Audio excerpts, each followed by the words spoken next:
Hello, everyone, and welcome to the first episode of Nap Time. I'm your host, Tyler Knapp, and on this episode, we're going to be talking about Philadelphia Phillies and the upcoming All Star break, as well as the 76ers, how their free agency has been, and trade rumors going around the league. First things first, though, let me talk about myself really quick. As I said before, my name is Tyler Knapp. I'm currently a student at Temple University. I'm going into my sophomore year there. I'm a huge sports fan, and I always have been. I'm mainly a Philadelphia sports fan, though, because that's where I grew up around. That's why I'm starting this show, though, because I want to discuss my sports takes with the world. This show is mainly going to be about Philadelphia sports, but we're going to bounce around all the leagues, all the teams, discuss what's going around in the league.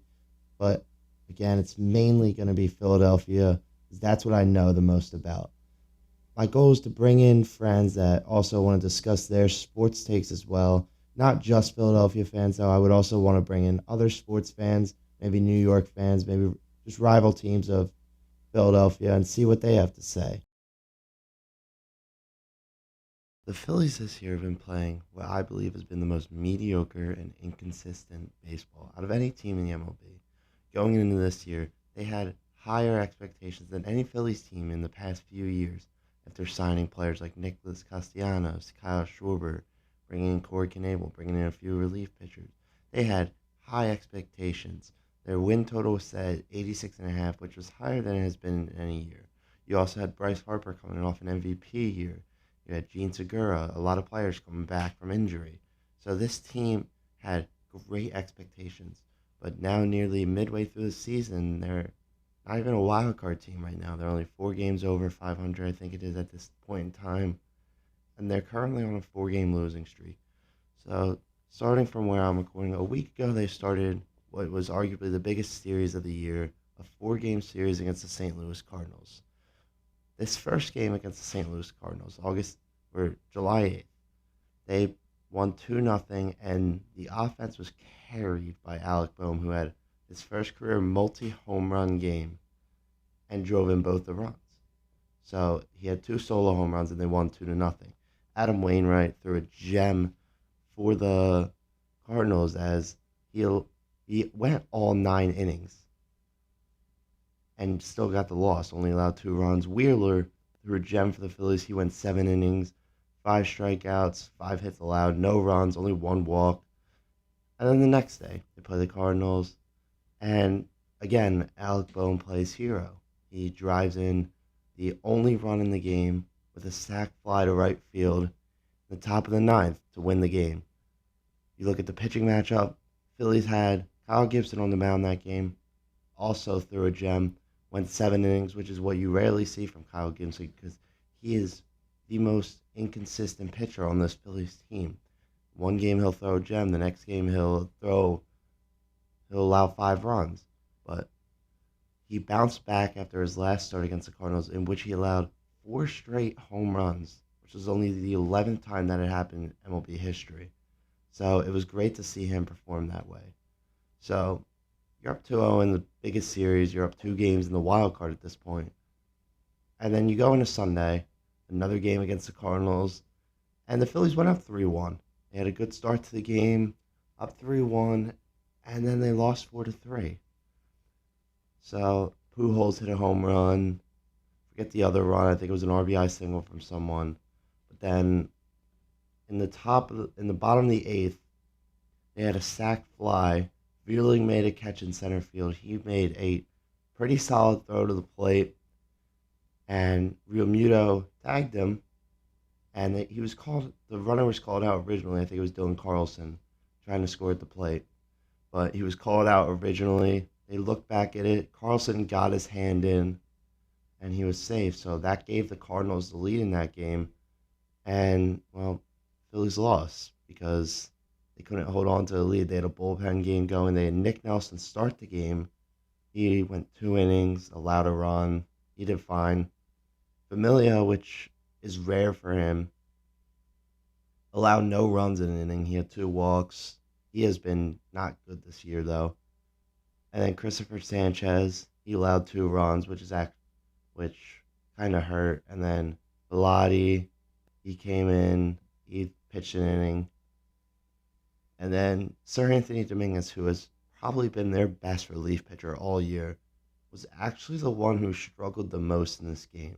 He pitched that bottom of the eighth inning, and he allowed that sac fly. It was bases loaded with one out, I think it was, and then he allowed that sac fly. So he struggled a lot in that game, which allowed the Cardinals to take the lead. So at that point, Cardinals are one game back in the wild card, and you come into Monday.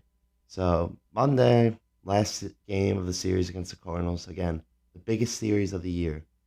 And you start off hot. Reese hits a home run on the top of the first. You have Nola on the mound. You're thinking, oh, maybe we can get some run support. Nola did not pitch his best game. He went 7 innings, and he allowed 5 runs and had 7 strikeouts, along with allowing a home run. And then Kelly came in the eighth, and he allowed another run. But again, this has been an issue with the Phillies all year. They just haven't been scoring when Nola's pitching. Nola can throw these great games, and the Phillies offense just struggles. They just can't get runs for Nola.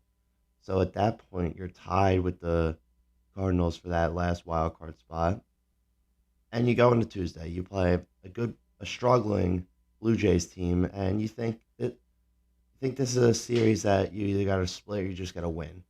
So Tuesday, coming in the game, you go down 2-0 pretty early, and then you cut it 2-1, and then you tie it, but then you allow a run back in the bottom of the fourth, and then you tie it back in the top of the fifth, and you lose it back in the bottom of the sixth, and then you can't score a run the rest of the game. So they lost 4-3, but again, it's another bullpen game because a lot of pitchers are hurt. Eflin's hurt. Suarez is hurt. So you're going to have these bullpen games. So you had Bilotti start. Bilotti allowed 2 runs in the first. That's fine because they got those runs back. Apple went 3 innings, and he only allowed a run. And Familia, which is shocking, he got his first loss, but he allowed that final run that gave the Blue Jays the win. So then Knapp came in. He pitched .2. He did fine. Only walked a batter. Alvarado, who has been great recently, he hasn't allowed a run in a little while, but he was good. He only allowed 2 hits, didn't allow a run. And then Kelly, I didn't even know who he was, honestly, but he seems to have been fine so far. But yeah, so you lose that game, and the Cardinals win on that same day. They beat the Dodgers. So you're a game back in the wild card again. So then you go back one more game in Toronto, who just fired their manager that same day. So you think this is a game you got to take. You got Wheeler on the mound. So you think this is a game you're going to win, but they just get blown out. They lose 8-2. Wheeler just struggled in this one. The entire offense struggled. They had 2 hits. It was Stott who had a 2-run home run, and Castellanos who had a hit. Those were their only 2 hits for them.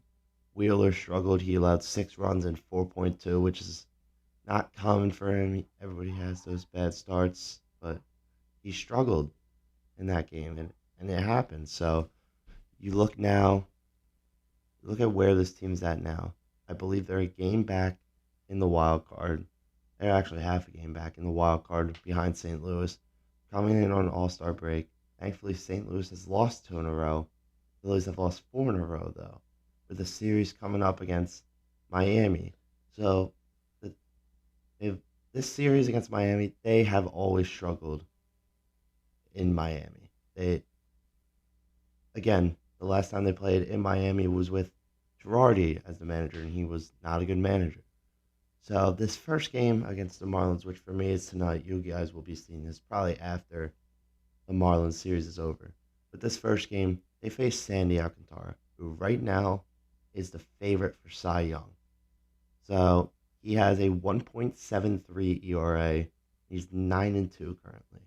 So and Phillies have Gibson on the mound. So what you need to do for this game, you just need to get Alcantara's pitch count up. I mean, you can't have him he's going to dominate. He's been dominating every single team he's faced this year. So you need to get his pitch count up quick. Try to draw walks, try to foul off a bunch of pitches, but you just need to get him out early so you can handle their bullpen. And you need Gibson to have a good game again. You can't have him have one of those 5 earned run games where he can only go for 5 innings. You want to get Alcantara out early. You want to be hitting later in the game. And Gibson, you just need to have a good performance. You need good defense from the rest of the team. And yes, I know a lot of the team is hurt. Segura's hurt, who's arguably the best fielder. Bryce has been hurt for a while. So that's hurt having Castellanos in right field, who is not a good fielder compared to Bryce, and then Schwarber in left, who also is not a great fielder. But tonight, you just got to back him up as well as you can. Bohm has also been better as a fielder, but Gibson, hopefully, he can just have a good game. So then Saturday, pitchers aren't announced. I'm assuming it's a bullpen game for the Phillies against the Marlins. So they play at 4:10 on Saturday. It'll be a bullpen game for that. You just want to, I don't know, you just want to hope the bullpen game does solid. You just want to hope they can only allow 1 to 2 runs, maybe even shut them out if possible. So that's what you're hoping for, and you need this offense to be big time. And then Sunday, last game against the Marlins, last series before the All Star break, you get Nola on the mound. And with Nola, he struggled his last performance, but hopefully he'll bounce back. But the one thing again, you gotta give him run support. He hasn't gotten it all year. That's why his record is what it is. He throws these great games, and he's just not getting runs whenever he pitches. That's been an issue for him all year, and it was an issue last year, the year before. It's just been a thing for him.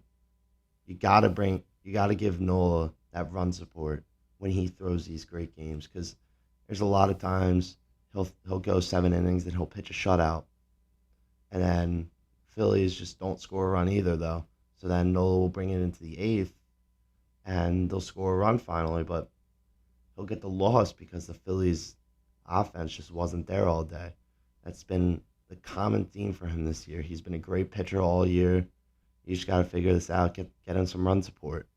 So this Marlins series, hopefully you can sweep, take 2 out of 3 going into the All-Star break. And you got to hope the Cardinals lose a few games too. You got to remember, it's only July, so there's plenty of baseball left. Cardinals face the Reds, who are arguably the worst team in baseball, going into the last series of the year. Not year, before the All-Star break.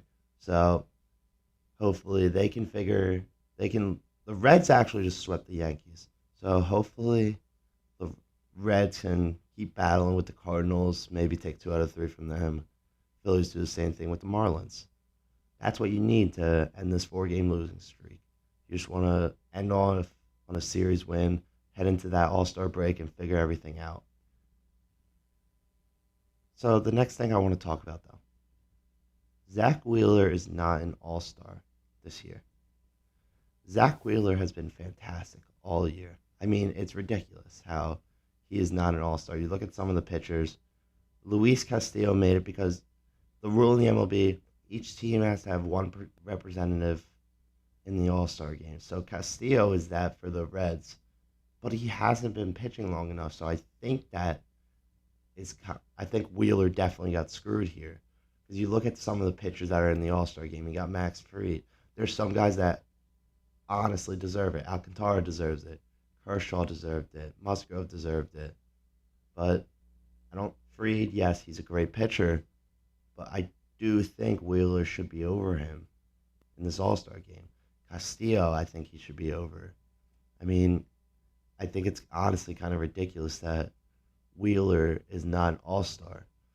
Yes, his last performance wasn't good, but, I mean, he has been great all year. He started off the year injured, so he's coming back, and he's found his groove quickly. He won Pitcher of the Month, I believe it was for May, and he dominated that entire month. You look at his stats this year. He's 8-5 with a 2.89 ERA. He's just under 100 innings. He has 108 strikeouts. I mean, how's this guy? I don't know how you don't put him in the All Star game. He's been fantastic all year. He's a top 10 pitcher in baseball. Like, it's ridiculous to me. Nola also, I believe, had a had an argument for to make an appearance in the All Star game, but he didn't make it. Yes, he's been worse than Wheeler. Wheeler has definitely been better, but I think Nola definitely should have had some consideration. And it's not just that Wheeler didn't make it like as a bench player. He didn't even make it as a replacement. You look at the replacements that made it. I don't really know what they are. I'll put something up of who made it. But Wheeler was not even a replacement in the All Star game, which I find to be ridiculous because he's easily been a top five pitcher in the NL this year. He's probably been a top 10 pitcher in baseball this year. I mean, with DeGrom out, with Scherzer out, those two are maybe the top two pitchers in baseball. Those two are out. They didn't make it because they've been hurt. Wheeler, yes, he was hurt at the start of the year, but he's still been pitching all year, and he's been dominating. He struggled to start. Now he's finding his groove. He's dominating. I mean, it's ridiculous that Zach Wheeler is not an all-star. We're going to look at the All-Star game, which is coming up here. All-Star game is on Tuesday, and it'll be like the home run derbies the day before. So I'm going to take a look at the All-Star starters, look at the reserves, see who deserve to be starting over certain players. So first we'll start with the American League. In the American League, Alejandro Kirk is the starting catcher. He's from the Toronto Blue Jays, and I think that's the perfect decision. That dude has been ridiculous all year. Batting around, I think 306 it was, and he has good amount of homers, good amount of RBIs. He's been a breakout player all year. He's been the best catcher in the American League. Jose Trevino, the Yankees, is backing him up. It's probably the best decision. There hasn't really been any other great catchers in the AL. Last year, Salvador Perez was ridiculous, but he's been not that this year. He hasn't been good this year, so he's not in it. At first base, Vladimir Guerrero Jr., who was a favorite for AL MVP going into this year, and he was the All-Star Game MVP last year. Again, he's from the Toronto Blue Jays. This is his second All-Star appearance, and honestly, I'd say that's probably the best decision. Compared to the other first baseman in the AL, which is actually Miguel Cabrera, but he is in as a special selection, which is what I like they did this year. They brought in Albert Pujols and Miguel Cabrera in as special selections because they're two future first ballot Hall of Famers. Miguel Cabrera might not retire after this year, but Pujols announced he will. So I think that's great. I love how they did that. Now going back, second base, Jose Altuve. I mean, that's pretty obvious. Yes, did they have the cheating scandal? Yes, but Jose Altuve, he wasn't really a big part of it. I don't believe he was. Jose Altuve, I like Jose Altuve. He's one of my favorite players. This is his eighth All-Star selection. I think it's the best choice. He's been great all year. Great contact hitter with a perfect amount of power. Short guy, still hits nukes. I mean, that's just a perfect decision for him. Third base, Rafael Devers. I mean, that's pretty easy. There's not many great third basemen in the AL. There hasn't really been a great one since, I'd say, Machado, maybe on the Orioles. Maybe there's been better, but Rafael Devers, this is second All-Star selection for the Boston Red Sox. That's a perfect choice. He's been the best third baseman in the AL, maybe the best third baseman in baseball all year. That's a perfect decision. He's top 5 in MVP race right now, I'd say. Of course, behind Shohei, Judge, Jordan, behind those guys. At shortstop, you got Tim Anderson. I guess there's not really any other great shortstops in the American League. I'd say that's probably the best choice. Xander Bogaerts definitely has that argument, I guess, because they're both top 10 shortstops easy. Xander Bogaerts, in my opinion, should probably be starting, honestly, now that I think about it. I'll put up a comparison of both their stats, and then you guys can decide who should be starting. But in my opinion, I think Xander Bogaerts should be starting. They're both very good players. I like both of them.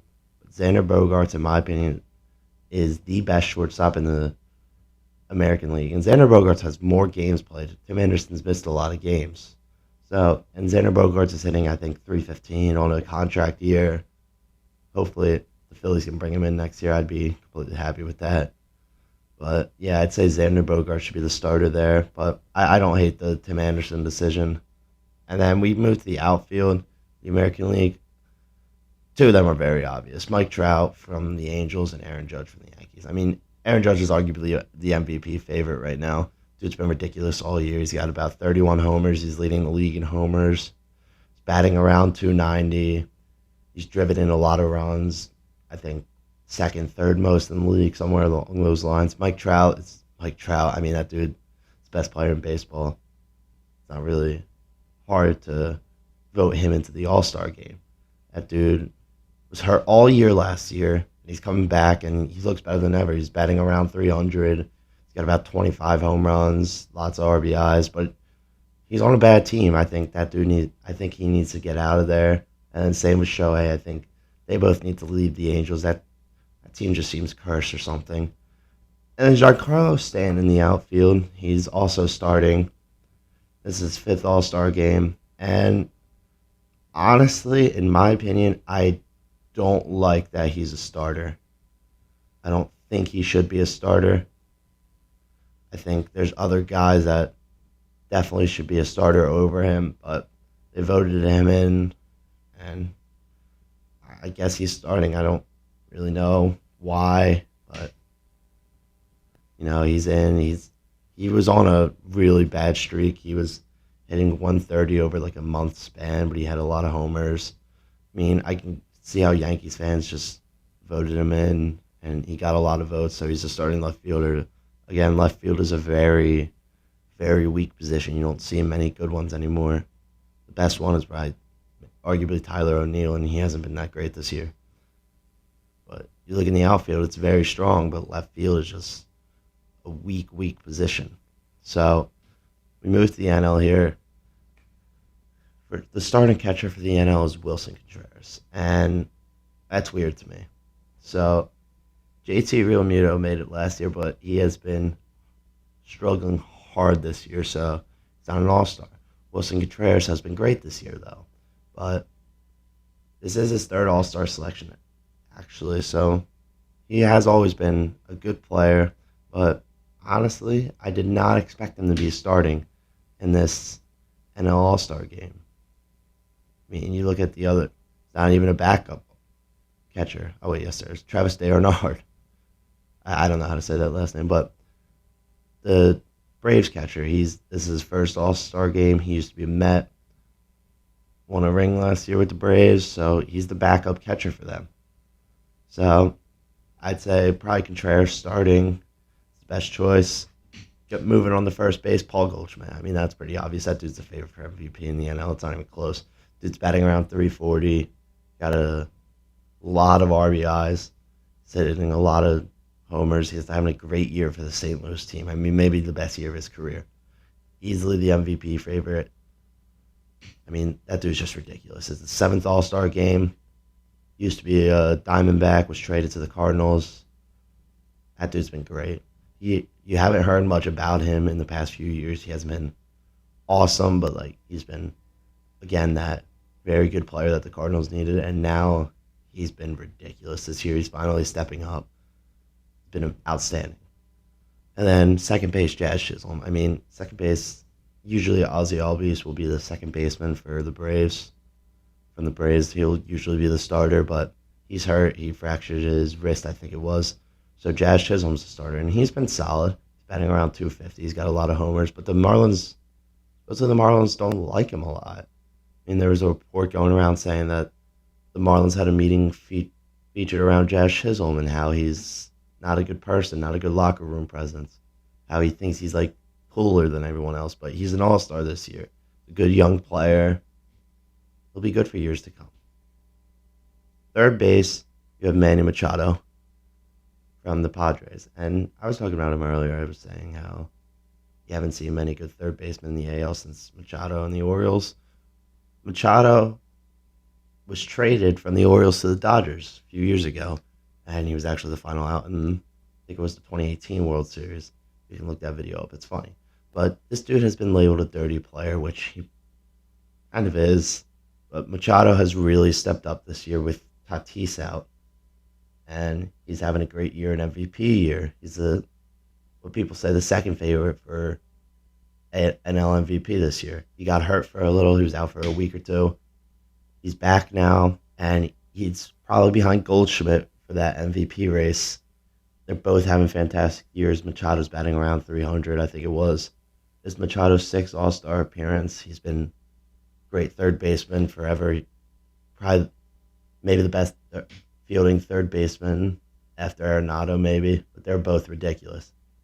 Trey Turner is starting shortstop from the Los Angeles Dodgers. It's the second All Star game. This one got a lot of debating. So Trey Turner and Dansby Swanson were 50-50 in voting for a little while, coming up on the final day. So the All Star game is in LA. Just want to take that into account. So a lot of LA fans were voting for Trey Turner to be the starter at home. So now Trey Turner is. But this is debatable. I'd say Dansby Swanson's probably having the better year. Dansby Swanson started off rough for the Braves, but he's really picking up. He's been maybe the best shortstop in baseball this year. I mean, that dude has been great this year for them. He's really stepped up, and he's helping them come back into this NL East race against the Mets. So I think Dansby Swanson should be the starter. I like Trey Turner better. I think Swanson's probably should have been the starter. But Trey Turner definitely deserved a spot in the All Star game. He got it, but he's a starter now. So, next we move to the outfield. There's two players here that I think are basically locks. That's Acuna and Mookie Betts. I mean, those guys are obviously going to be all-stars. Acuna, who's coming off a torn ACL from last year, is now in his third All-Star game. He's really young still. One of the best, maybe the best hitter in baseball. And now he's an All-Star again. He got the most votes in the NL. So he was a lock for the All-Star game. Mookie Betts, who had a great month of, I think it was either May or June. He had a ridiculous month. He had like 12 homers in the month or something. He had a lot of homers, a lot of RBIs, had a great batting average. He's been having a great year. He's also in the top 5 for the NL MVP race. He's been having a great year. He got hurt for a little while as well, but he's back and he's participating in the All-Star game. So it's good to see him succeeding in LA, which he's been struggling to find ever since that trade from the Red Sox. But he got that ring with LA, and he was a good player then for them. But yeah, he's been picking it up this year. Hopefully maybe will lead them to a ring. This is the controversial one. You have Jock Peterson starting in left field. This is his second All-Star game of his career, but in my opinion, I think it should have been Schwarber. Maybe I'm a little bit biased. I don't know. Yeah, Schwarber's hitting 214. I mean, the dude's second in home runs, though. So I don't know how he shouldn't be starting. Jock Peterson batting like 260 with like 12 less home runs than Kyle Schwarber. So in my opinion, I think Kyle Schwarber should have been starting. But like I said before, left field is a really weak position. Kyle Schwarber is a left fielder, so I think Kyle Schwarber should have been starting. I don't hate that Jock Peterson's starting, but me being biased, Kyle Schwarber should be starting. That's just my opinion. I'm glad Kyle Schwarber's still in it, but I think Jock Peterson shouldn't be the starter. So now we look at the DHs, and I didn't go over the DH in the AL because I wanted to combine them. In the AL, Shohei Ohtani. That dude is now actually the MVP favorite on FanDuel. If you look at it, dude has been ridiculous pitching in his last 6 starts. He has 2 earned runs in his last 6 starts. I mean, that dude's been incredible. He hasn't been as great as a hitter this year, but he's still been a good hitter. He's batting around 260. He's got about 18 home runs. He's been a great hitter. But in my opinion, I don't think he should have been the starting DH for the All-Star game. I think it should have been Yordan Alvarez. Dude's batting 300. That dude, he has about 24 home runs, I think it was. Maybe I'm wrong. I'd have to fact check that. But Yordan Alvarez, also up there in MVP. I think he should have been starting at the DH spot for the Astros. I mean, don't get me wrong, Shohei, generational talent, the modern day Babe Ruth, but I don't think he should be the starter for the All Star game. Yes, I think he should be a pitcher, which he is in this one, but I think Yordan Alvarez should have been the starting DH. And the DH for the NL, Bryce Harper. It's the seventh All Star game, but he's hurt, of course. This would have been his first All Star appearance as a Philly, even though he should have made it last year, in my opinion, but he picked it up after the All Star break and won MVP. We'll get into that. But he won't be able to participate in the All Star game. William Contreras is going to take his spot, but I'm glad to see that Bryce Harper got his respect and he was voted into the All Star game for the Phillies. So it's good to see that. I don't think it was really close either. I think he was easily going to be the starting DH for the NL this year. I mean, wasn't really a debate. So now let's look into the pitchers. The pitchers for the AL, I mean, I don't really see any mistakes here from what I'm looking at. Paul Blackburn, like I said, every team has to have a player in the All-Star game. So Paul Blackburn is the one for Oakland. Manuel Clase for Cleveland. That's both their first All-Star selections. So they both made it in. They're both relief pitchers. They've both been pretty solid. Manuel Clase has maybe been the best reliever in baseball. It's an argument.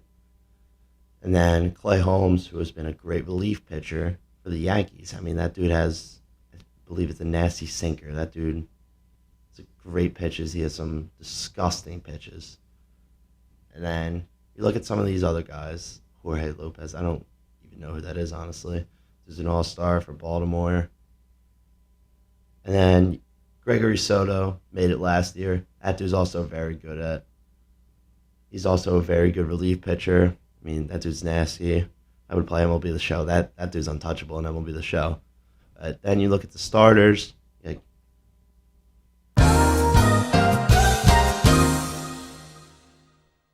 So sorry about that. But as I was saying, let's look at the AL starting pitchers. You got Garrett Cole, obviously going to be a starter. One of the top 5 pitchers in baseball, maybe top 10. Depends on some people, but that dude got a big contract from the Yankees, hasn't lived up to it. He's been good, but he's also been terrible at times. With that cheating scandal for a little while, if you guys don't remember the spider tack stuff, that was a big thing in the MLB. A lot of pitchers used it to get more spin rotation on the ball, and he was one of those guys. And then once that got banned, once they started doing checks, it seemed like he kind of fell off. He's still been a good pitcher, but it seemed like he hasn't been that same guy that we saw in the Astros, that dominant pitcher. But he's still been very, very good. So this is his 5th All-Star appearance. He's easily going to be an All-Star. And then Nestor Cortez for the Yankees. I mean, he's been a surprise breakout, actually. He was the Cy Young favorite for a little while, according to some people. This is his first All-Star game. Nasty Nestor is what some people call him. He's been not dominant, but he's been a very good pitcher. He's been above average. He's really taken that next step. That entire Yankees rotation is pretty good. Look at some of those guys. That's why they're doing really, really well. Maybe having an historic season. They have 60 wins before the All-Star break. That's the reason why their rotation has been almost perfect. And the relief pitching has been great, too. And then you have an MVP candidate, Aaron Judge. Their entire offense has been really, really good. And Alek Manoah, who was traded, I believe, from the Athletics to the Blue Jays. Athletics just blew up their team. They were trading everyone. So they traded Manoah to the Blue Jays, and he's been dominant this year. Not dominant, but he's been a very, very, very good pitcher. He's an all-star this year. His first all-star appearance, and he's up there in the Cy Young talk. Of course, McClanahan is next. That dude's the Cy Young favorite in the AL right now. It's his first all-star game. He's very, very young. He's a great pitcher in this league, and he has been maybe the best pitcher in baseball. Maybe after Alcantara, but right now he's the favorite for that Cy Young in the AL. And one guy he's ahead of, though, is 39-year-old Justin Verlander. That dude, he has been amazing for years in this league. He has, I think it's 3, 4 no hitters. He's still in Houston, coming back from Tommy John surgery. He looks like his prime self. He looks like a 25-year-old still throwing nearly complete games, striking out almost every batter he faces. This is his ninth All Star appearance. He's a future Hall of Famer, and he's second in the Cy Young talk right now, according to some people. And then look at another Houston pitcher, Framber Valdez. He's taken a big step. They lost one of their pitchers who has been really good for them, Lance McCullers. He's maybe out for the year, maybe coming back late in the year. I don't know, though. But Valdez has taken that next step. And he's been very good for this Astros team. That's why you see them succeed. They always bring up these guys. They develop these guys. You see it with Jordan. That's what they did with Jordan. He's been very good this year. It's why they're still in that World Series talk. Even after losing Carlos Correa, they get Jeremy Pena, this young shortstop that they called up, and he's arguably been better than Carlos Correa this year. And then the last two pitchers, Martin, I don't know, Martin Perez for Texas Rangers. He's up there in the Cy Young talk, but he's not. He was up there as the favorite for a little while too, and then he kind of had a rough few starts. But he's still an all-star because, well, again, every player needs to have an all-star, and Martin Perez is now the Texas Rangers selection. So he's in there. He actually had a great weekend. He engaged with his girlfriend. He got a win, and then his team won again, and then he got named an all-star. So, I mean, what a weekend for him. And then the last pitcher is Shohei Ohtani. As mentioned before, he's been dominant his past 6 starts. So obviously he was going to be the starting he's going to be a pitcher for the AL this year. So then you look at the NL pitchers. You got, of course, I'm going to start with the relief pitchers, David Bednar. So Pittsburgh, really bad. Hasn't been good for years. He's their lone selection. So I guess he's been good. I don't really know, honestly. Never really knew about him. But Edwin Diaz for the Mets, he had a few mishaps last year. If you guys remember him just pointing up when it's a home run every single time. He did it against the Pirates. I'll show that clip. The fly ball to left near the line. By the wall. And, oh, no way! Jacob Stallings just cleared the deck! But, yeah, so he's an all-star. He's been really good this year. He was the dude that closed out that combined no-hitter against the Phillies, of course. But he's been really good this year. This is his second all-star appearance, and he throws heat. And he has some good pitches with him. So he's been very, very good. And, of course, Josh Hader, arguably the best relief pitcher in baseball. He's easily going to make it. That dude had a long scoreless inning streak until the Phillies broke it up and hit 2 home runs off him to seal the win. But he's been good this year. I think he has a below 1 ERA, maybe just above 1. But he's in my opinion, the best reliever in baseball. He's untouchable. He's lefty, throws weird, but it's nasty. And Brian Helsley for the Cardinals is his first All-Star appearance. Phillies faced him almost every single time they played in that series. That dude's unhittable. I mean, I never heard of the guy, and he came out and he had like a .7 ERA, and the Phillies just couldn't touch him. So honestly, after watching that, I mean, I think that dude would deserve to be an all-star. He's not a closer every time. He only had 6-7 saves, but maybe he's a good setup guy. But he had that ERA that makes it look really, really good. Below 1 ERA. I mean, it was ridiculous. And Joe Mantiply, I don't know who this is. I don't know what his stats are, but he's Arizona. It's his first All-Star game. I guess he's their lone selection. But now moving into those starters. Sandy Alcantara. I mean, what do I have to say? He's got a sub-2 ERA. He's, I think, 11-2. He's been the best pitcher in baseball this year, in my opinion. It's hard to not put the best pitcher in baseball in the All Star game. So I'm glad he's in it. He's young, great pitcher. Corbin Burns for the Brewers, his second All Star game, and well, he's the reigning Cy Young. He's up there again this year too, but of course, Sandy Alcantara having a ridiculous year. So maybe he'd be the favorite if Alcantara wasn't having that type of year. But Corbin Burns is maybe top 3, top 5 in that running. So he's in there again. It's been a great starting pitcher for them.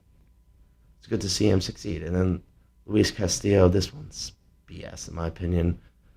Again, every team has to have that that one player make it. Castillo's the one for the Reds. I like Castillo. He's probably going to be traded. I hope the Phillies get him, but I don't think he should be an All-Star, in my opinion. I don't get that at all. I think Wheeler should be in over him. I think the Reds should have had someone else in, but he's in, so this is his second All-Star appearance. So we'll just let that one go. Max Fried, his first All-Star appearance, lefty pitcher for the Braves. He's a good pitcher. Don't get me wrong. He's a nasty curveball. Again, he's another guy that I think Wheeler should have made it over, though. I don't think Fried should be in. I don't think Castillo should be in. But Fried, he's been a solid pitcher for them all year. People said preseason that he might be the guy to win Cy Young this year. He might take that biggest step and win that Cy Young for them. So he's in the All-Star game, his first appearance. Tony Gonsolin, which is shocking. Yeah, I think he's a rookie this year. He hasn't lost. He doesn't have a loss. Wins and losses don't really matter, but the fact that he is 11, 12-0, I think it was, with a sub-2 ERA, is kind of impressive, and I think that easily gets you an All-Star vote. So that dude is up. That dude, I think, is second in Cy Young race right now. I'd have to look, but I believe he's the second in the Cy Young race. So he is up there for that Cy Young, and he could win it if Alcantara falls off, which, of course, I don't think he will. I think Alcantara's going to hold on and win it. But Gonsolin, any other year, he's easily the Cy Young favorite. It's been incredible all year. I haven't seen many highlights of him, but looking at his stats, I mean, he looks unhittable. And then Clayton Kershaw, dominant pitcher for years, won MVP in 2014, I think it was. It's good to see it. He came back to L.A., and he makes the All-Star game. He's having a great year, almost threw a perfect game in his first start of the year. His 9th All-Star game, same with Verlander this year. I think Kershaw is probably going to be the starting pitcher in this All-Star game because it's in L.A. I think you'll see Kershaw versus Ohtani, the two fan favorites. You got the hometown guy, and you got maybe the biggest fan favorite in the league. But I think Kershaw, it's a great choice having him in because he's been having a great year. I think he's got maybe just over a 2 ERA. He's got a winning record. He's been pitching a great year even at his age. And then Joe Musgrove, first All-Star game, he threw a no-hitter last year. I don't know if people remember that. But he's really taken a step up this year. He's also, again, he's another guy that's up there in the Cy Young race. He's having a great pitching. He's having a great year for the Padres. They're another team with a good rotation. That's why they're in this wild card race right now. Even without Tatis, their best player probably. That's why they're in there. They have these guys that are stepping up big time, and Musgrove is one of those guys that is really stepping up for them. So it's good to see him pitching very well. And then you look at the bench guys. So Jose Trevorino is the backup catcher for the AL. Didn't really know what he was doing, honestly. I guess it's his first season in New York. So, and then Darren All in the NL. I don't know. There's not many really great catchers anymore. But look at the backup infielders for the American League. Luis Reyes. He is leading the league in batting average. He's batting .348, and Goldschmidt, who's having an MVP year, is right behind him.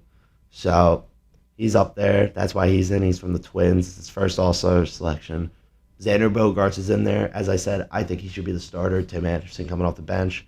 Doesn't really matter. I think they're interchangeable. But I'm glad Xander's in. He's been ridiculous on that contract year. Probably leaving Boston.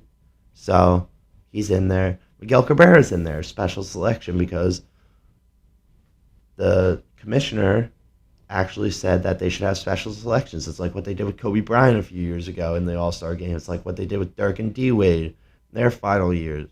It's a special selection to honor these first ballot Hall of Famers. And then Andres Jimenez, I I don't know who that is. So supposedly he's doing good. I don't know, but he's in the All Star game. He was he was the guy. He was a shortstop that the Mets traded to get Lindor, and now he's an All Star, and Lindor's not. So I think that's pretty funny, honestly. Nice. So Jose Ramirez, that dude has been an MVP candidate. He's the AL leader in in RBIs, and he's leading in doubles. And he started off the year so well. He fell off a little bit, but he's still been very, very good all year. He's arguably the best third baseman in the league, arguably the best third baseman in the AL. But right now, he's a backup in the All Star game, of course, behind Rafael Devers, who I think was the easy choice for starting third baseman in the AL. And you look at the backups in the NL. You got Pete Alonso, who is having a very good year. I'll give him credit. I'm not a huge Pete Alonso guy, but he's having a great year. He's got around 25 home runs. He's got about 70-something RBIs. He's batting .282, so that dude's having an MVP year for the Mets, who are succeeding very well. Second best team in the NL. Nolan Arenado, he stepped up huge this year, him and Goldschmidt, and they're still not a playoff team right now. Well, actually, they're in that last wild card spot. But he's having a great year, but he's not the starter because Machado's having a better year. Two of the greatest fielding third basemen of our league right now, two of the greatest fielders in our league right now, I should say, are both All-Stars. This is his 7th All-Star appearance. He's always been great since he joined the Cardinals, but he hasn't been this good. He's been very, very good this year, batting around .290 with a lot of homers, good amount of RBIs, and he's bringing that fielding to the Cardinals, who had 5 Gold Glovers last year, and he was one of them. C.J. Cron, I remember he was the leader in home runs in the NL for a little while till whatever his name took over, Kyle Schwarber. But yeah, he's having a good year. I don't really know his stats, honestly. Don't really know much about the Rockies, honestly, except they signed Chris Bryant.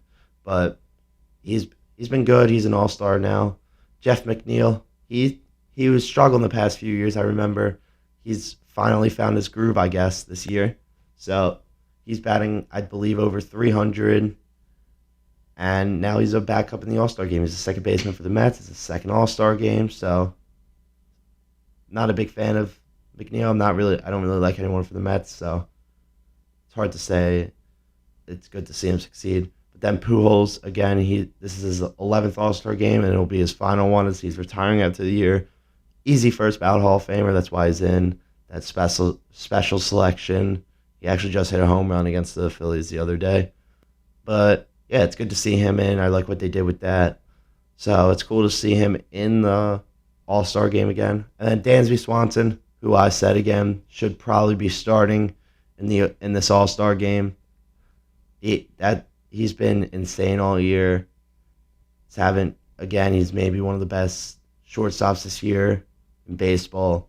I believe he's going on a contract year, so he's gonna get a bag after this year. So it's cool to see him popping off this year, and he makes it to the All-Star game. You look at the outfielders now. In the AL, you got Andrew Benintendi, his first All-Star selection that dude's going to be traded at the trade deadline, and I'm hoping the Phillies get him. He's been hitting over 300, and he's not a home run guy, but he's got, I think, 3 home runs. He's got like 40 RBIs. So he's been a very good hitter. He's a great fielder, too. So he's one of those guys that's probably going to be dealt at the All-Star break. But as you just found out, he is not vaccinated. So AL East teams trading for him, they're considering it now deeper. The Yankees really wanted him bad, but now they're on the fence about him because they have a lot of games in Toronto. You can't play or travel to Toronto if you're unvaccinated. So him not being vaccinated is making the Yankees think everything. And same with the Red Sox, though, because they'll have to play the Blue Jays a lot more times if they make the playoffs. So they're all considering that. And not just the playoffs, too. In the regular season, they still have games in Toronto. So they're debating it. Byron Buxton, his first All Star appearance, he was the first pick back in 2012, along with his teammate, and then his second pick teammate, Carlos Correa, or maybe it was flip flopped. It was one or the other. But Byron Buxton, he's one of my favorite players in the league. He's very, very quick. He's a great fielder, great hitter, got some swag to him. It's good to see him be an All Star, but he's never really healthy. This is the healthiest he's been in forever. So it's cool to see him finally make it to the All Star game, and hopefully he can dominate in it, prove why he's actually there. Julio Rodriguez, this kid is a rookie, and he's already getting comparisons to Ken Griffey Jr. They were both Seattle players. He's been insane. He was my pick for Rookie of the Year at the beginning of the year, and he is dominating. He's got around 17 home runs. He's batting around 280. So this kid is insane. And he's also got plenty of stolen bases. I think he almost leads the league in stolen bases, but he's the 5th Mariners rookie All-Star in franchise history, and first one since Ichiro. I mean, Ichiro is one of the best players of all time in this sport. So, Julio Rodriguez, rookie sensation, he's an All-Star. I think that's a great pick. He's the lone Tiger for the Mariners. George Springer, he's been in Toronto for a few years now. It's his 4th All-Star selection. You remember him in that 2017 World Series. World Series MVP. He hit about 7-8 home runs in that series. He's an All-Star again. He's been having a good year. And Kyle Tucker for the Astros. He filled in for George Springer. He's one of the best hitters in baseball. Great contact guy with a great mix of power. That's why like I said, that's why Houston's always been good. They develop these guys, and they step up big time when they need it. So it's great to see him an All-Star. And in the NL, Ian Knapp, no idea what he's been doing. I don't follow the Cubs. They're not good. But he's an All-Star. So, cool. Starling Marte for the Mets. I was hoping the Phillies got him. He was traded last year. The deadline, I think it was to the Athletics maybe to someone else. I'm not really sure. But he signed with the Mets in the offseason. Now he's making his 2nd All-Star appearance. He's been having a good year. He's been hitting well. He's always been a great fielder, and he steals a lot of bases. So, he's now an All-Star. It's cool to see that. Kyle Schwarber. I mean, the NL leader in home runs is going to be an All-Star. It doesn't matter how bad his average looks. He's batting .214. I don't care. He's an All-Star every single time. You're not going to not put in the league leader in home runs. And then Juan Soto, arguably the best hitter in baseball, hasn't been having that great year. He was my pick for MVP. Hasn't been having that great of a year. He hasn't been having that MVP year. He's starting to heat up. But he leads the league in walks by 20. Pitchers are scared of him. So it's hard to not put him in the All-Star game. He might have been the MVP last year if it wasn't for Bryce. And arguably should have been the MVP the year before in the shortened year over Freddie Freeman, but he wasn't. So now he's in the All-Star game again. It's his 2nd one. He's probably going to be an All-Star every single year in the league unless he gets hurt. At the DH spot, the backup for the AL is Yordan Alvarez, and in my opinion, he should have been starting. I mean, he's batting .306 with 26 home runs, which is, I think, 3rd most in the league. And he leads the league in slugging percentage, OPS. So I think he should have been over Shohei for the DH. Don't get me wrong, I think Shohei should have been the backup DH, and he's already a pitcher. But I think Yordan has got to be that starting DH spot. I don't know how you don't put him in the starting DH spot with how he's been hitting this year. His hitting has been incredible. He's top 3 in MVP behind Shohei and Judge. But Shohei, of course, is going to be top 3 basically every year because he pitches and hits, both at a very low rate. So it's hard to make him not an All-Star. But Yordan should have been starting, in my opinion. And starting DH, like I said, The NL was Bryce Harper can't play, so it's Contreras from the Braves. So now you move into the home run derby, which is Tuesday, and you look at the contestants, and the number one seed is Kyle Schwarber. He's got the most home runs in baseball, not baseball, in the NL. But so the first rounds are set. So you got Kyle Schwarber, who has 28 home runs, versus Albert Pujols, who has 6 home runs. You guys let me know what you think about Albert Pujols being in. I like it. He's a fan favorite, but of course I'm rooting for Kyle Schwarber to beat him, which I think he will. I think Kyle Schwarber will easily beat Pujols, but it's cool seeing Pujols in one last time because he's one of the all-time greatest players in the sport. So I think 1 versus 8, I think Schwarber's going to take it over Pujols. And number 2 seed is Pete Alonso. He has 23 home runs. He has back-to-back Derby titles. Last year he put on a show. So I think it was fun to watch him go off last year. Don't get me wrong. Still not a huge fan of him, but it was cool seeing him dominate last year. And he'll face the number 7 seed, Ronald Acuna. I think that's the matchup that everybody wants to see, Acuna versus Pete Alonso. So I think Acuna can maybe beat him, but Pete Alonso has always been really good in these home run derbies, so I think it's going to be hard for him to win. But I'll take Pete Alonso in this one, unfortunately. But I think it'll be a really good matchup between those two. So then the next one, number 3 seed Corey Seager, who was the final entrant.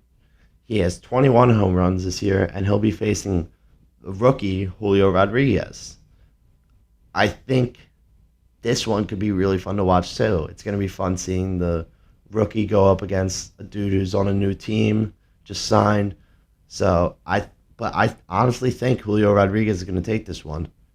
Corey Seager has been in it before. He did it in 2016.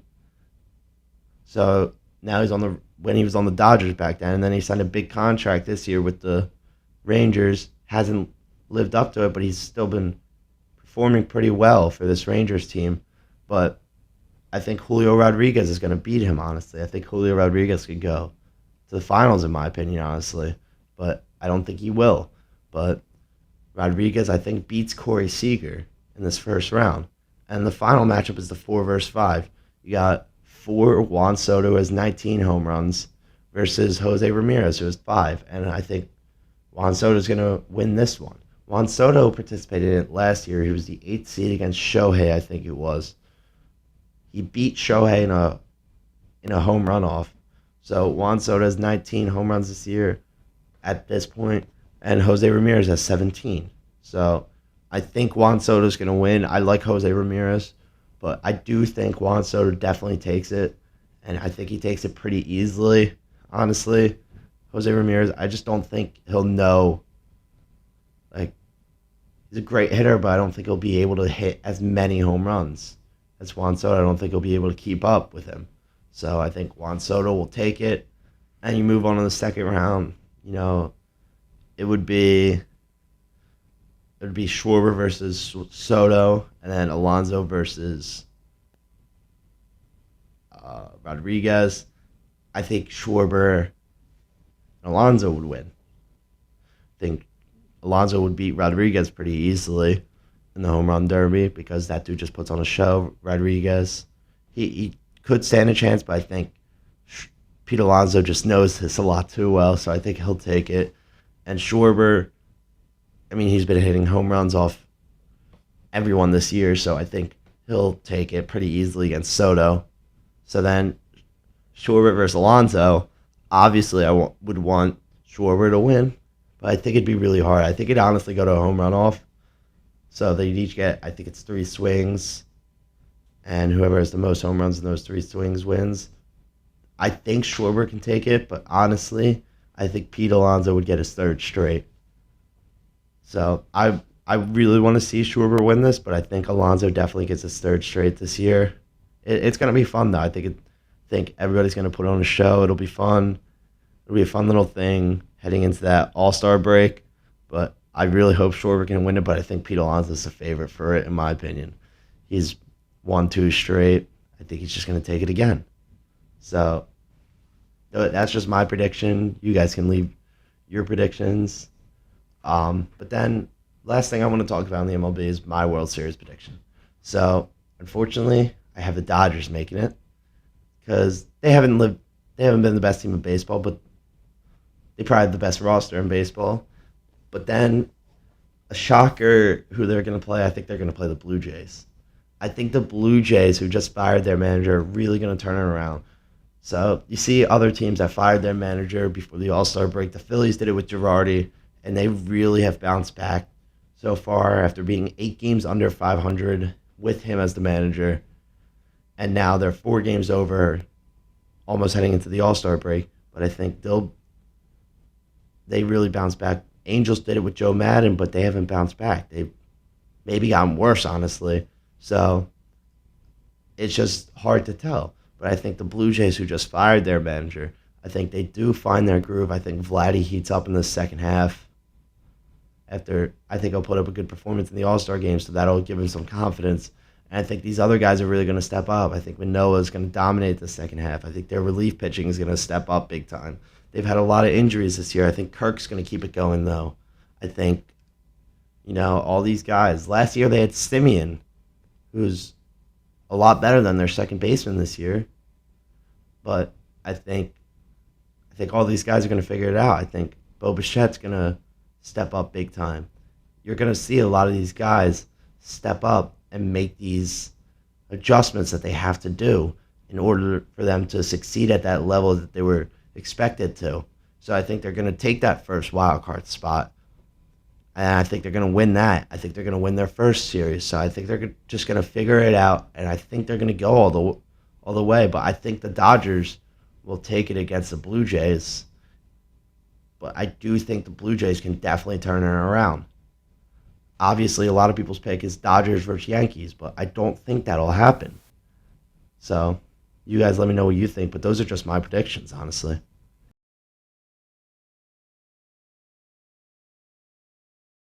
Next thing I want to talk about is the Philadelphia 76ers upcoming season.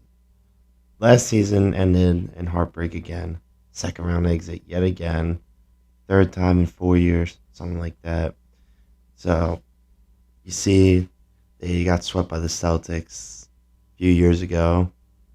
And then they lost to the Raptors in 7 in the second round a few years ago in that Kawhi game winner. And they got swept by the Celtics again in the first round. First time, actually, they didn't get swept. They lost in 5. They were down 3-0, though, so it was basically a sweep. But they got swept in the bubble in the first round. That team wasn't that good. And then a few years ago, Ben Simmons incident. They were the 1 seed. Lost to the Hawks in 7 at home. Ben Simmons decided to pass up. Wide open layup. Now he's in net, so whenever he can go to hell. Nobody likes him in Philly anymore. And then last year, made a huge deadline move. You got James Harden at the deadline. And sorry. But you got Harden, and you put the Heat in the second round after beating the Raptors in 6. Embiid just beat up the entire series. Broken face, broken finger. Needed surgery on his face and finger. And you lose in 6 to the Heat. Had a chance to force 7 at home. And they got blown out at home after Jimmy Butler just went off. But that team just looked lazy. So going into this season, again, everybody has high expectations for this team. And to start free agency, Harden took a big pay cut. So that's a pretty huge thing that he did. A lot of people thought he would want the max, that he would opt in and take that max so he could get more money, that $47 million that he would have been owed if he opted into his contract. But instead, he opts out and he takes a $15 million pay cut, which is huge. $32 million a year. It allows this Sixers team to sign and more players and create more cap room, which is what I'm going to talk about next. That PJ Tucker signing. A lot of Sixers fans hated this guy in that series. They booed the crap out of him. They always boo the crap out of people. But they booed the crap out of him more because of the type of player he is. He's mentally tough. He knows how to take this stuff. He tries to get in the players' heads.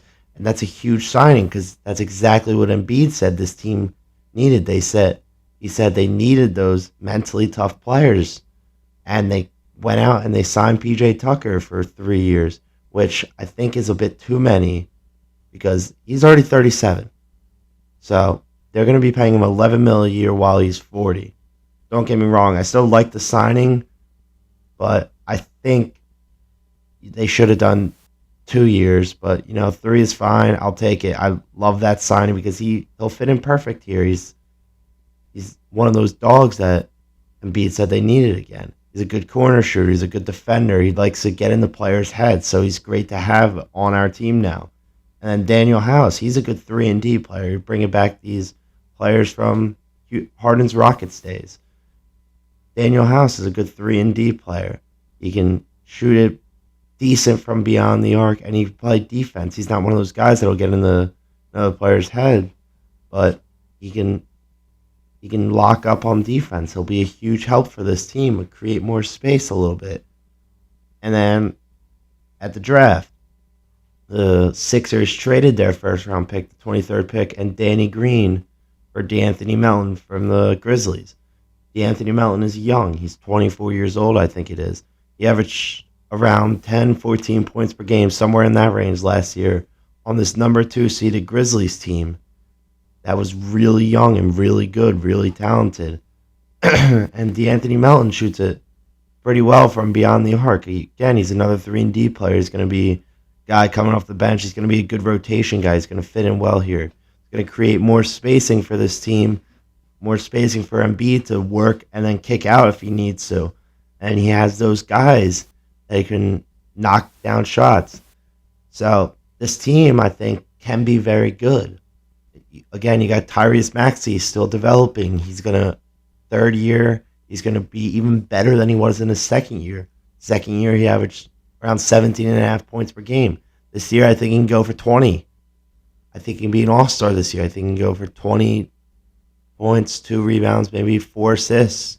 They can do that. I think he can shoot over 40% from 3. You see what he did after that Harden trade. I think after that Harden trade, he became a knockdown 3-point shooter. He was knocking down threes at an insane rate. And then Harden was a great facilitator. He allowed Embiid to get open. He allowed Maxey to get open. He allowed Danny Green to get open. He allowed Toby to get open. You look at what Harden did for that team. Harden this year hopefully can step up even more. He's getting old. He's not going to be that same player that he was in Houston, but he's more of a facilitator now. Hopefully he can still be that great facilitator and then score at a good rate too. Maybe put up 22, maybe not the 36 that he put up a few years ago in his MVP years, but maybe he can put up 22 and 11. That's what you want to see from him now. He's 36, I think it is, maybe a little younger. But he's that old. I mean, that'd be huge if he can just put up 22 and 11, still put up those all-star numbers, and then help these other guys develop. I think they're going to keep Toby at this point, and Toby did a great job of accepting a new role after the Harden trade. He wasn't one of those guys that was trying to create his own shot all the time, because he was maybe the second, third option before that Harden trade. And then after the trade, he became third, fourth option. He didn't have to try and create his own shot. He was getting open. He was getting open catch and shoot looks from Harden, because Harden is arguably one of the best passers in the league. So Harden was able to find him.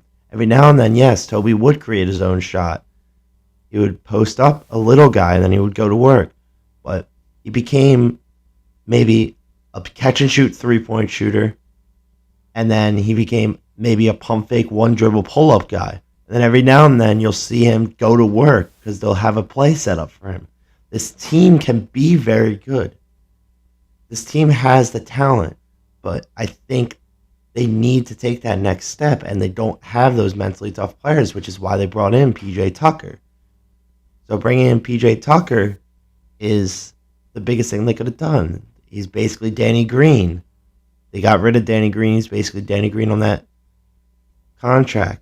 Danny Green's, I'm going to miss him, don't get me wrong, but he tore his ACL in the final game of the year. So he's not going to play for half the year, maybe the entire year. He might even retire. So it's going to be hard to not like that trade, because in that trade it was perfect to get the Anthony Melton, and they didn't even have to draft anyone. So, and on draft night as well, I don't know who's seen the report, but Sixers were very close to getting Eric Gordon, which again would have been a nice fit. He's a great shooter. He's on that Harden Rockets team. He's a fantastic shooter, above 40%, won the three-point contest a few years ago. But it was very close. I don't know what broke it off, but it would have been Tease and a first for Eric Gordon, I believe it was. So maybe the Sixers just backed out. I'm not sure what happened. I'll have to read up on it again. But it would have been nice having Eric Gordon. But Matisse now, he's a great defender. He's been second team All NBA defense 2 years in a row, and he's very, very young. But he needs to step up on offense. He needs to find his shot because he's been a liability on offense. Teams don't have to guard him on offense. They can just let him shoot, and he doesn't want to shoot it. He doesn't want to take shots, but this year he needs to step up. He needs to figure out what he's going to do on offense, or he's going to be gone soon. I mean, I love him, but at this point, you need to see him step up on offense, or he's not going to be here much longer. So it'd be nice to see Tease make that big step. You don't need him averaging 15 points a game. You just need him averaging maybe 5, honestly. Just like 5, maybe up in like the 7-8 range. Knocking down a few threes again and playing that lights-out defense like he has been doing for the past 2-3 years. Getting a lot of steals, getting a lot of blocks. But again, you see his defense, but it's not as good as it looks because he's very good at getting those chase-down blocks. But he lets guys go by him, and then he gets those blocks. And then, so a lot of times he's not going to be able to get those blocks, but he gets them when he can. But a lot of times he's going to be called for a foul, or his man's going to score. So this time I think he's got to keep his man in front of him, and then just play that type of defense from there. And he's very good at interrupting the passing lanes and taking those passes away. So that's something he's really, really good at. That's how he gets most of his steals, and he pokes a lot of balls away too from a dribbling player. So he's very good on defense, but a lot of times you'll see him just let a man go right by him. So it's hard to see him staying past the trade deadline if he can't figure out his offense. There's been lots of rumors about him getting traded, so you gotta hope that he can step up on offense, keep up that lights out defense, so he can stay on this team and play a huge role in hopefully them making a finals push. Or maybe even just getting past the second round at this point, because that's been their struggle. And honestly, I don't just blame the players. I blame Doc Rivers for a lot of it too. I mean, he's had plenty of opportunities. You look at that Hawks series, not this past season, but the last season when the Sixers were the 1 seed. Sixers were in a 2-2 series, up 27 at home. Chance to make it 3-2, and you blew a huge lead. I mean, a huge lead. You can't do that. And it gave the Hawks all the momentum in the world going into that Game 6 back at home. Luckily, the Sixers won that game. But then you came back home and you blew that Game 7. At home, in front of your home crowd, everybody booing the hell out of Trae Young. I mean, you can't lose that game. You played a lot of guys. Put your trust in a lot of these guys. Yeah, some of it was Ben Simmons playing horrible these entire playoffs, shooting below 50% from the free throw line. But you can't put it all on Ben Simmons. You got to put a lot of it on Doc. I mean, he blew multiple big leads throughout that playoff series. So it hurt watching them get eliminated. And again, it hurt watching them get eliminated this year. Because in that last game of the season, it was a battle up until maybe the end of the third, fourth quarter. They lost by, I believe it was 19. But it was a battle up until then. It's up until the point where they just didn't look like they wanted to play. It looked like they wanted to go home at that point. Harden took 2 shots in that second half. You can't have that from a guy you traded 24-year-old talent for. So hopefully this team will be better this year, and hopefully they can make that Eastern Conference Finals push. Maybe even take an even bigger step, make that Finals push like the Bucks did, like Giannis did. Hopefully Embiid can do what Giannis did, take that team to the next level. Giannis progressed slowly. He was a first round exit. He was a second round exit. He was a third. He was a conference finals exit. And then after he made it past the conference finals against the Hawks, the Sixers got eliminated. He wins it all. He goes down 2-0 in the finals, and then and then that team comes back, wins 4 straight. He puts up 50 points in the closeout game of the NBA Finals. I mean, that's what a mentally tough player does. And honestly, I do not think Embiid is that mentally tough. I think he's a very great player. I don't think he's that mentally tough, and we need him to be if this team is going to take that next step. So that's what you want to see from this team this year. You want them all to be mentally tough, hopefully lock in, and they can make that next step.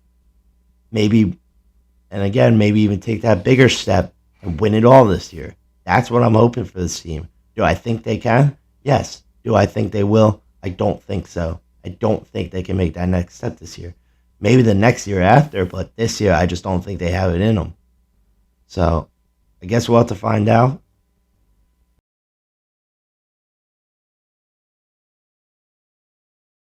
Look around the league, you look at the NBA, and you look at some of the rumors going around. Kevin Durant wanting out. Kyrie might be probably becoming a Laker. One that really attracts my attention, though, that I think is most realistic at this point, Donovan Mitchell to the Knicks. Those talks have been heating up over the past few days, and the Jazz actually just declined to trade, or the Knicks just declined to trade from the Jazz. The Jazz wanted, I think it was Emmanuel Quickly, Obi Toppin, another player, and 6 first-round picks for Donovan Mitchell. That's just the Jazz trying to get leverage really quick. That's just trying to get a feel for what the Knicks might give up. So obviously, no team is going to accept that. No team is going to accept 2 young players that have the ability to become very good players in this league, and another player, and 6 firsts for 1 player. Nobody's going to take that. I think honestly that Rudy Gobert trade kind of made everything a little bit different. That's why KD hasn't been traded yet, because that Rudy Gobert trade, the Jazz got 5 first-round picks for him, along with 4 other players. So I think that trade kind of shaked up everything, because Rudy Gobert is not worth 5 first-round picks. No way in hell he's worth 5 first-round picks. That's just my opinion. Especially when this team already has Karl Anthony Towns. So that's why you look at what the Nets are asking from teams for Kevin Durant. They asked the Wolves for Karl Anthony Towns, Anthony Edwards, along with multiple first-round picks. The two future players, current and future, I should say, really, for the Timberwolves, and multiple first-round picks for Kevin Durant, who is 34 years old and doesn't have much longer left in this league. That's ridiculous. And that's just what the Jazz did with that Rudy Gobert trade. And now that's why they want so much for Donovan Mitchell, because they know Donovan Mitchell is better than Rudy Gobert. Donovan Mitchell's top 20, 25 in this league, maybe top 15 according to some people. But Donovan Mitchell is way better than Rudy Gobert. Rudy Gobert has that defense. But Donovan Mitchell, he's not a good defender, but he's a very talented player. He puts up more than 20 points per game, easy. I think it's over like 4 assists and a few rebounds per game. And he's a great scorer. He can do it all. He can shoot, he can drive, he can pass. I mean, this kid's a future star, and he is a star right now, but he's going to be a star for years. So they're trying to get as much as they can for him. They know the Knicks aren't going to accept that type of trade, but they're still talking now. Now maybe a third team comes in and sorts that trade out. But I do think Donovan Mitchell, in the coming weeks before the season, will be a Knick. I'll fact check myself on that later before the season starts. But I am very confident that Donovan Mitchell will be a New York Knick by the time the season comes around. Sorry. But it just makes sense at this point. He's from New York. So obviously he might want to go there. Maybe people say he wants to go to Miami, but I think he's going to be a Knick. I'm just confident on it. And you look around the league, you look at other trade rumors. Kyrie, I think he's definitely going to be a Laker before the season starts. But I don't know what the Nets are doing, honestly. Because you're going to team up Russell Westbrook and Ben Simmons is basically what they're getting at. That backcourt won't be able to shoot. Not at all, actually. They both shoot. Very, very low percentage from three. Ben Simmons doesn't actually shoot them, actually. Westbrook just doesn't shoot them well. He'll shoot them, but he shoots them at a very poor rate. So I want to get that unless they're getting many first-round picks. But then the Kevin Durant situation, you don't know where he's going to go at this point. Maybe he doesn't get traded, honestly, because it'd be so hard to trade a player of that caliber. It'd be so hard for a team to accept some of the trades for Kevin Durant. Like the Sixers, you would have to give up Maxey for Kevin Durant. A lot of people don't want to do that at all. But for Kevin Durant, who's generational talent, maybe you would have to. But in my opinion, I don't think you do. I think you stick with what you got in this roster. With the Suns, you'd have to give up Bridget. At this point, the Suns isn't possible because Ayton just is back with the Suns now and off the offer sheet, and he can't be traded till January 15th. So that trade is basically off the table for the Suns. The only one that's realistic at this point is the Miami Heat, and even that's not that realistic. If you look at some of the things, Bam Adebayo has that no trade thing. I don't know how it works, but Ben Simmons also has that for the Nets. So if you're going to trade Bam, you'd have to trade Ben Simmons as well if you're the Nets. And obviously they don't want to do that. They want to keep this one young guy to maybe rebuild around. I don't think Ben Simmons is the guy to do it, by the way. I think Ben Simmons is not a great player to build around. But I don't think you do that if you're the Nets, honestly. So there's all these rumors going around. Kyrie probably going to be a Laker. KD probably going to be a Net still by the time the season comes around. But I don't know, honestly. A lot can change in a few weeks. Talks can heat up. You don't really see any other rumors besides those three because those are three huge players in this league. Three of the top 20, 25 players in this league. And they might all be traded. I mean, that could shake up the league completely. So now I want to move into my NBA season predictions this year. So last year, I made my prediction. I didn't do too well in my predictions last year. This year, I want to go over my finals prediction, my champion, my seeding prediction. I'm just going to go top 5 seeds, and my awards predictions. So first off, we'll start with my seeding. In the West, I think the Warriors will come back. They'll be the 1 seed again. I don't think they're going to give up anyone. I think they're going to run it back with that same team. I think they'll be the 1 seed. The 2 seed, I think, will be the Suns. I think the Suns will have a worse year than last year because last year was a franchise record-setting year for the Suns.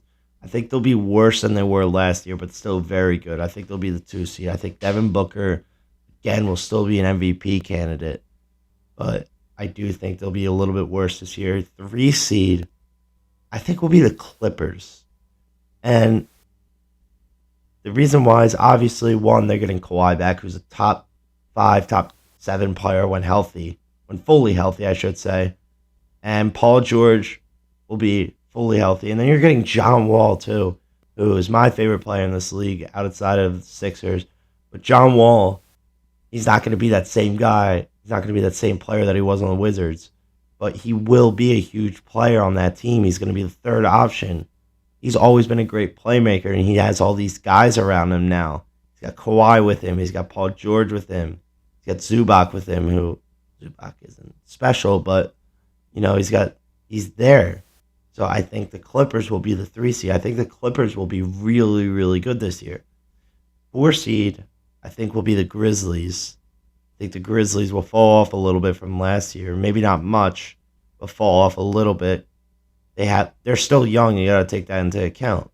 So them being young plays a factor into why I think they're going to fall off. John Morant was a fantastic player last year. Has been a fantastic player last year. He was an MVP candidate for a little while last year. I think he can do that again. I think he might take a step down and not do as well as last year, but I think he definitely can still. I think he still has that potential. He's a really young and great player in this league. He was an all-star starter, maybe a top 5 point guard in this league. So I do think that Grizzlies team will still be good. I think they're going to be the 4 seed. At the 5 seed, I think will be the Mavs, who made the Western Conference Finals this year, and they have a top 5 player in Luka Doncic. So Luka, of course, is, well, as I just said, a top 5 player. He's maybe second best point guard in the league. But I think this team, again, will regress a little bit, even though they got better in this offseason. They got Christian Wood. They've been looking for a big guy for a little while. They got Christian Wood in a trade with the Rockets, and they actually fleeced the Rockets in that deal. You guys can go look at that deal. It was a bunch of scrubs and maybe a first for Christian Wood. But after giving up Kristaps at the trade deadline and getting Spencer Dinwiddie found a great role with that team. And he played very well with that team, but then he struggled in the playoffs. So Luka, of course, was a beast in the playoffs. Spencer Dinwiddie struggled, and now you bring in Christian Wood, who's a good big guy that'll fit well with Luka. The one thing is they've lost Jalen Brunson, who I love Jalen Brunson. I've been a Nova fan, but I think he got overpaid. But it's hard, for the Mavs, it was hard to give him that money because maybe they didn't think he was worth that much. So Jalen Brunson went to the Knicks. So now you lose your maybe would have been starting 2 guard, backup point guard. So now you have this maybe better roster, maybe the same you can call it. But in my opinion, I think it's a little bit better. But I think they'll be the 5 seed in this really, really tough Western Conference. A lot of times that would be the Jazz in that spot. But the Jazz seem to be blowing it all up. So, like I said, I think Mitchell's going to be a Knick. But it looks like the Jazz are blowing it up, and they're just going to try to rebuild, maybe figure it all out then. So now moving to the Eastern Conference, at the 1 seed I have the Bucks, and the only reason I have them there is Giannis. I mean, Giannis is the best player in the NBA. I feel like it's hard to say anyone else at this point. Kevin Durant was my best player in the NBA for a little while, but after he got swept, honestly, it had me thinking for a little while. So I think Giannis is the best player in the NBA, and he's been dominant for years now. He's been two-time MVP. He was back-to-back. He was a Defensive Player of the Year. He's a Finals MVP. So I think he is the reason they'll get this 1 seed, and they still have that great roster around them. A good coach in Budenholzer. So I think they'll be the 1 seed. 2 seed, I think, will be the Celtics. I don't like the Celtics at all, but, I mean, their young core is ridiculous. They have a great, great young core. They were just in the finals. They came up short against the Warriors, who were just more, they just knew more in that situation than the Celtics. The Celtics were young, so they're trying to figure everything out. Their first time in the finals. So the Celtics team is very, very good. Tatum's a very, very good player. I hate Tatum, but he's a very good player in this league. Jalen Brunson, he's a good 2 player in this league. He's a great 2-way player. He's a good defender. He's a great on offense. He can shoot. He can shoot really well, and he can light your team up if he really wants to. Marcus Smart, Defensive Player of the Year. Don't think he should have won Defensive Player of the Year, by the way, but he won it, and he's a good player. But then they brought in Brogdon too, and they only gave up a bunch of scrubs for Brogdon. Brogdon is a very, very good point guard. He's a good playmaker. He can score. He's a 40, 50, 90 player, I believe. So he's a very good point guard in this league, and he's going to fit that Celtics team perfectly along with the guys around him. Look at some of their other players. Al Horford. He's getting up there, though. So maybe he's not that guy that he was on the Hawks or even his first run with the Celtics. But he's still a good player. And then Robert Williams, one of the best defensive centers in this league. He puts up lots of blocks. He's really, really young. So this team is just really good and really young. So I think they will be the 2 seed. 3 seed, I could be being a little bit biased here. But I think the Sixers will get the 3 seed this year. I think they'll take a step. I think they will be really good this year. I think maybe I don't know, 53, whatever. I don't know at this point. Wait, that's not. Yeah, no, that's right. 53 and 29. So I think they could be a 3 seed. Maybe they'll be a little bit better. Honestly, they definitely could be. But I think they do get that 3 seed. I think Harden will put up those all-star numbers. I think Embiid will continue to put up those MVP numbers. So I think they definitely could take that 3 seed spot. 4 seed is tough. So you look at the rest of the teams in the NBA. I'm gonna go with a shocker here. Actually, I'm gonna take the Atlanta Hawks to be the 4 seed in the NBA in the Eastern Conference, and I really believe it's because of that DeJounte Murray trade. DeJounte Murray was an All-Star this year, his first time being an All-Star, and he's been the defensive player that the Hawks have been needing. The Hawks have never been a good defensive team, and now they get DeJounte Murray, who's a great two-way guard. And so him and Trae Young is maybe one of the best backcourts in the NBA. Maybe the best backcourt in the NBA, you could say. But I think that trade will help them a lot. They get 2 playmakers. They get 2 good scorers. And they kept John Collins, which is huge, honestly. Shocking that they kept John Collins from that trade, in my opinion. Clint Capella hasn't been the greatest for them, but he's been good for them. He fits that system well because Trae likes to throw those lobs. And I think DeJounte Murray will come in and he'll adjust very well with that team. Number 5 seed. This one's really, really tough, but I do think the Raptors can get it again. I definitely think the Raptors can take that 5 seed again. They were shocking last year. I wasn't expecting them to be a 5 seed, but the East is pretty weak.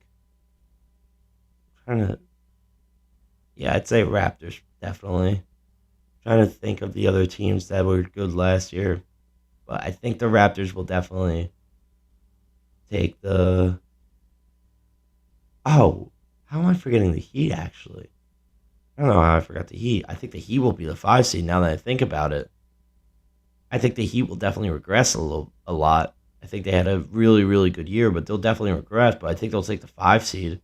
Maybe even the 4 seed over the Hawks. I don't know. I don't know how I forgot about the Heat, honestly. But I do think the Heat will take 5 seed. And I definitely think they'll regress. They had a really, really good year last year. Spoelstra's maybe the best coach in basketball. But I don't think they'll keep up that level, I don't think Jimmy Butler can be your guy on a championship team. Maybe he can. Maybe he can prove it wrong, but I don't think he will. I think they'll be the 5 seed. They'll regress a lot compared to last year. They'll have a good year, maybe get past the first round, but I have them at the 5 seed. I don't see them being any better than the 5 seed, in my opinion. And then my finals prediction for this year, I'm going Clippers. I've been thinking about this for a little while. I'm going Clippers versus Bucks, and I think the Bucks will win in 6. That's my prediction. I don't know if that's probably will be way off, but that's my prediction. I think both those teams are really, really good. Bucks probably the best. Well, like I said, I think they're going to be the best team in the East this year, and I think Giannis is definitely going to prove that he's the best player in the NBA this year.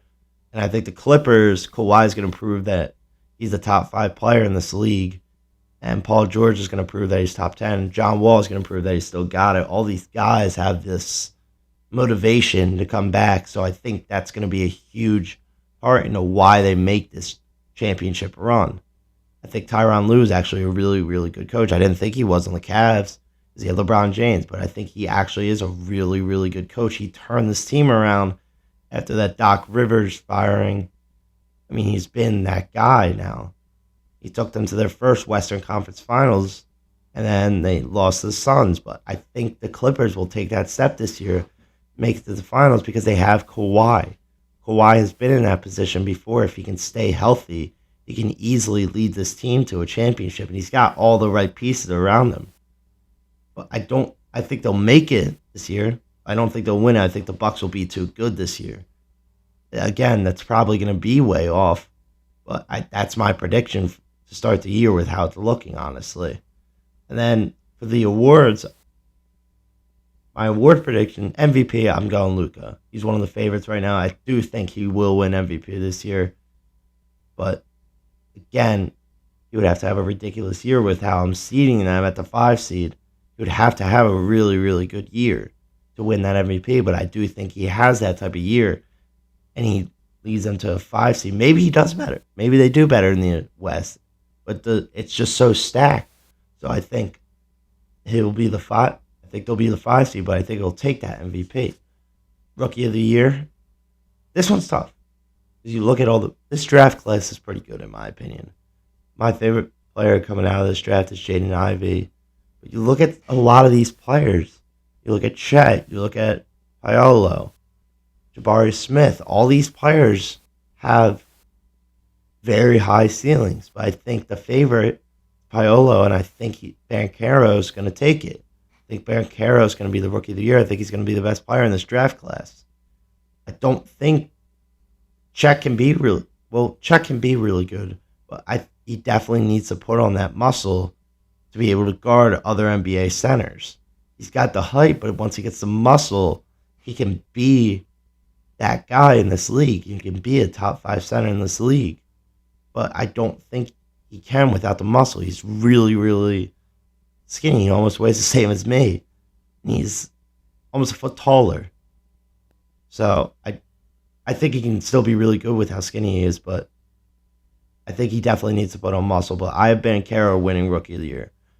Defensive Player of the Year is hard. It switches up every year. But usually, a lot of the times, Rudy Gobert is in that conversation. He's always probably the favorite. He's up there. Marcus Smart's probably up there this year because of it.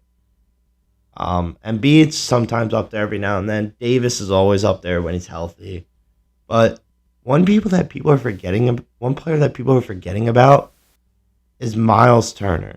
And honestly, it's a long shot, but I do think Miles Turner is going to win not Finals MVP, Jesus. I think he's going to win Defensive Player of the Year this year because he puts up a lot of blocks. And he's a very, very good defender. He's a good perimeter defender, too. You look at him. But I think he does take Defensive Player of the Year. He's been snubbed from all defense teams for so many years now. But I think this is the year he really proves that he is one of the best defensive centers in this league, and he is going to win Defensive Player of the Year this year. That is my prediction.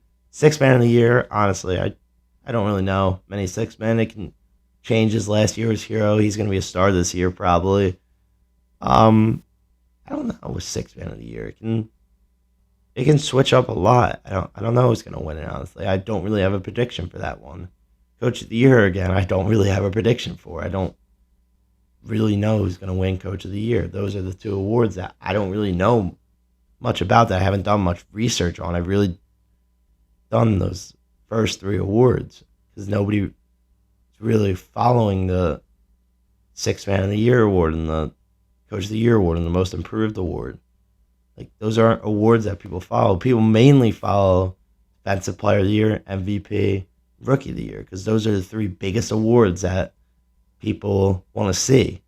Because you see the future in the Rookie of the Year players, you see the MVP, you see the best player from that season currently, and then Defensive Player of the Year, the best defensive player of that season. So, yeah, I got Miles Turner winning Defensive Player, Luka MVP, and Banchero winning Rookie of the Year. Those are my award predictions, honestly. I don't really see how it can go any other way.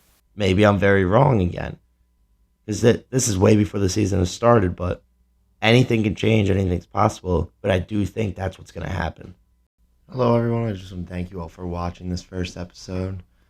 Hopefully, we can grow a little bit more, but tune in next week. We're going to be talking about the Eagles' upcoming season, the upcoming NFL season. I'm going to have a special guest.